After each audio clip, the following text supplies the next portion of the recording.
ये कहानी है डरपोक पत्थर की। बहुत समय पहले एक शिल्पकार एक मूर्ति बनाने के लिए पत्थर खोजने जंगल में गया था। वहाँ उसे एक बहुत अच्छा पत्थर मिला, जिसे देखकर वह बहुत खुश हुआ और कहा कि यह पत्थर मूर्ति बनाने के लिए बहुत सही रहेगा। जब वह आ रहा था तो उसे एक और पत्थर मिला। वह पत्थर को अपने हाथ में ले गया। घर जाकर उसने वह पत्थर उठाया और अपने औजारों से उस पर काम करने लगा। जब पत्थर को औजारों से चोट लगी तो पत्थर कहने लगा, मुझे छोड़ दो, मुझे बहुत दर्द हो रहा है। अगर तुमने मुझे मारा तो मैं टूटकर बिखर जाऊंगा। तुम किसी और पत्थर पर मूर्ति बनाओ। पत्थर की बात सुनकर शिल्पकार को दया आ गई। वह पत्थर छोड़कर दूसरा पत्थर लेकर मूर्ति बनाने लगा। पत्थर ने कुछ नहीं बोला। कुछ समय में उस शिल्पकार ने उस पत्थर से भगवान की एक बहुत अच्छी मूर्ति बना ली।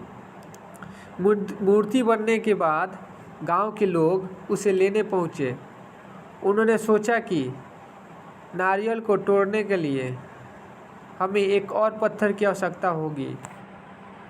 वे वहाँ रखा पहला पत्थर भी अपने साथ ले गए। मूर्ति को लेकर उसने उसे मंदिर में सजाया और उसी पत्थर को उसके सामने रख दिया।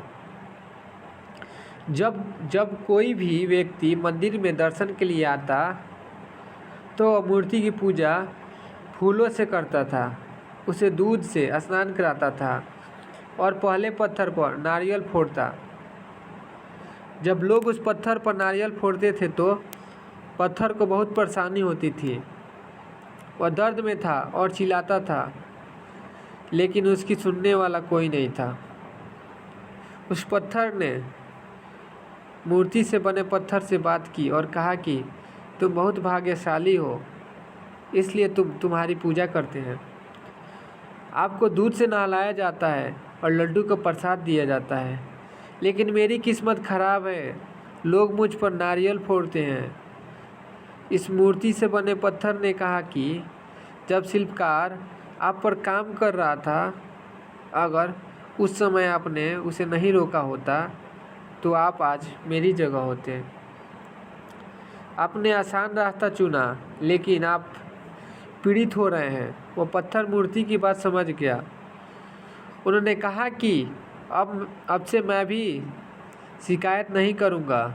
इसके बाद लोग आकर उस पर नारियल फोड़ते। नारियल फोड़ते पर उस पर भी नारियल पानी गिरता है और अब लोग प्रसाद चढ़ाकर उसे पत्थर पर मूर्ति रखने लगे। कहानी से हमें ही सीखना चाहिए कि कठिन परिस्थितियों से भी डरना नहीं है और डट के सामना करना है। एग्जाम्पल के तौर पर, अगर ये टीचर हमें किसी चीज़ के लिए मारते हैं तो ऐसा नहीं है कि वो हमारे गलत भविष्य के लिए मार रहे हैं, वो मारते हैं इसलिए कि हम अच्छे पोस्ट पे जा सके। तो इसलिए परिस्थितियों का सामना करना सीखिए, डरना नहीं। तो जय श्री राम। वीडियो को शेयर कीजिए, लाइक कीजिए और सब्सक्राइब कीजिए।